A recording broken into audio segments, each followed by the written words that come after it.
Warning, contains language and epicness. Hashtag spoilers. I want somebody to scare me! Scare me! Yeah, I just feel like they'll die. Fourth year in a row. There's...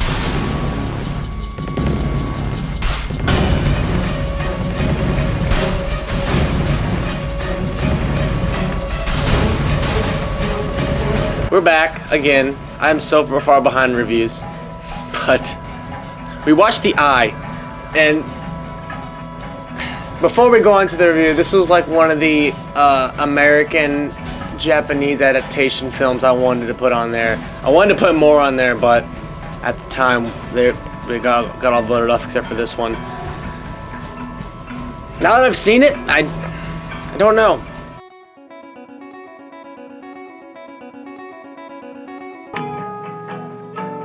That's funny, you started blurry at first. It was all blurry at first. What are your thoughts, Double A Chicken? It's bullshit. It's bullshit? It's a decent movie, but it wasn't good. What was good about it?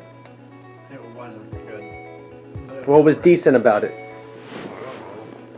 Jessica Alba was alright in it. Good God. It started out as a good concept, and then it was just like, oh, okay. Moot point.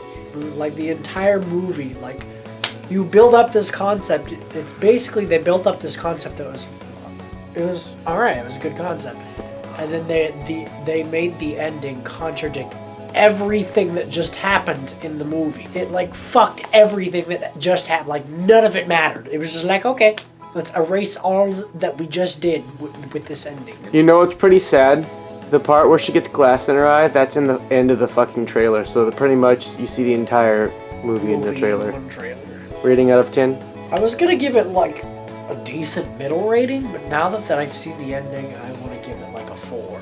I was gonna give it like a 6, but now I dropped it a couple points because that was fuck. But Jessica Alba was alright, like, fuck. She's a good actor. I will make a point that this is the second film I got to see her pretty much in her nude. Oh my god. I'm pretty... I make a good point though. I make a good point. I'm sure it's not the only 2 films she's ever been nude in. I'm pretty sure there's pornos out there too. I'm not saying go look for them. But anyways, so when the film started, it looked like it was gonna be pretty good. Some of the scares were kind of predictable. The story was alright. I feel like I'm gonna agree with Chicken on this one, and it's just the movie was alright until the ending happened. Like, she saved all the people, and then, oh, fuck it, she's blind again. I mean, yeah, she got satisfaction for actually doing something the prior person couldn't do, but it's like, you did it once, and now you're... It was like one of those shitty superhero films gone bad. I mean, on top of that, this was a Japanese film at first, and it got redone it American-wise. My rating may be a little bit higher than yours, because I did actually enjoy it, most of it, but the ending's what really pissed me off. But I'm still gonna say at least a 5.1. That's the best I can do. So, coming up next is a film that he was excited for, as you can tell. As this camera's being as blurry as her fucking vision in this movie. A Haunting in Connecticut. Hopefully it's better than that sequel.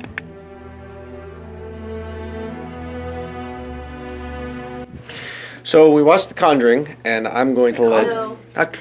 Yes, we watched the let's make a rehash. So we watched A Haunting in Connecticut. I do have a lot of things to say about this film. Not a lot of bad things. I was just like, I don't know. There's a couple things. But I'm going to let Double A Chicken go first. I still love this movie. I'm still a sucker for this movie.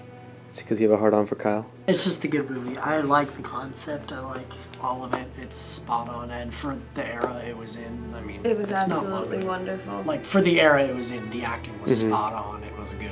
Like, the effects were good. Like, some of it kind of grossed you. Like, not only had those jump scares in it, but it had the moments that, like, just kind of made your stomach turn. Like, cutting off eyelids and, like, plasma coming out. Don't even talk about the eyelids. Like, the overall imagery of it was good. I kind of honestly, like, while I thought to myself while I was watching it in certain moments, like the hide and seek moment, where they're doing the hide and seek and shit, it kind of, like, felt like maybe The Conjuring did spawn off of this movie. In this apparently true story on Haunting in Connecticut, Ed and Lorraine, Ed and Lorraine. Yeah. The Warrens. The Warrens investigated this house too. I like it. I still like it. 10 out of 10. Would watch again. It was actually right. This movie wasn't bad. It was actually really good. There's a couple small things I'm going to nitpick about it. This is probably the only film I'm probably going to dissect this year. I felt like there was some things in the beginning that they kind of just like touched based on and then just forgot about it. They kind of skipped right over it because they were mentioning about like, oh, well, when they first got the house, and then later on the husband's like, this is a funeral home? I'm just like, when the fuck did they tell us it's a funeral home? It was kind of implied by the mortuary thing, the morgue. Yeah. Under that room was a morgue. Yeah, but like it was after we learned that what the room was, and it was like, oh, the guy didn't. It's like, okay, we kind of jumped over that. It was just an implication. There was one point in the movie where I thought there was too many jump scares and unnerving moments. Like they all clammed like in one little spot, because I literally counted at least 5 or 6 back to back, and I was just like, can I quit having heart attacks here? Please? I hate to be a little bit honest, but I felt like the ending there where they took the wrong ghost out, I kind of saw that one coming just a little bit. So I was like, okay, it can't be that easy. So I kind of saw that coming. I seriously thought it was gonna be that easy. You were like, this is the end of the movie. I was like, no, this isn't the end. This is gonna be something else. There's just small things that I was kind of like the fuck on, but the story itself was actually pretty decent. I mean, it actually was a little unnerving. It was a little scary. It did get me a couple times. It was mainly just like all the jump scares, like I said, the only issue I had was all those jump scares crammed into one spot, and I was kind of like, all right, this is in the time era where the movies relied only on jump scares, and then the fake ones in the beginning. I was like, all right, this is one. That's what I meant when I said it was one of those movies, because it had all those fake ones in the beginning. I was like, here we go again. But I mean, it ended on a solid note, though. It ended on a really stronger note. I know Alex is probably gonna get butthurt because he likes this film, but I'm not gonna give it a 10.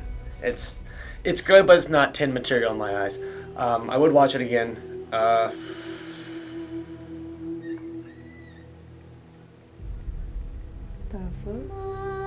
guess that's going to be in the review. The only reason why I'm going to say this rating is because I thought there was probably too many jump scares at one point, which is why I'm going to say a 7.9.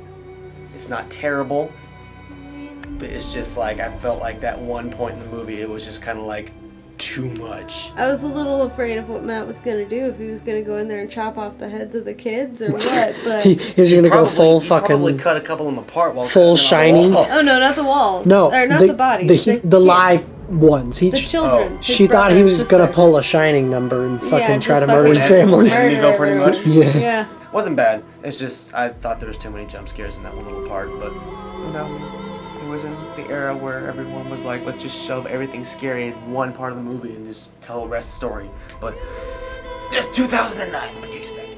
Good movie. All in all, good. Next time you'll see us, we'll be watching The Hills Have Eyes. I'm going to say this. Did you realize the trend for the 2 movies tonight? You couldn't see shit most of the time? No. Fire. Oh yeah, fire.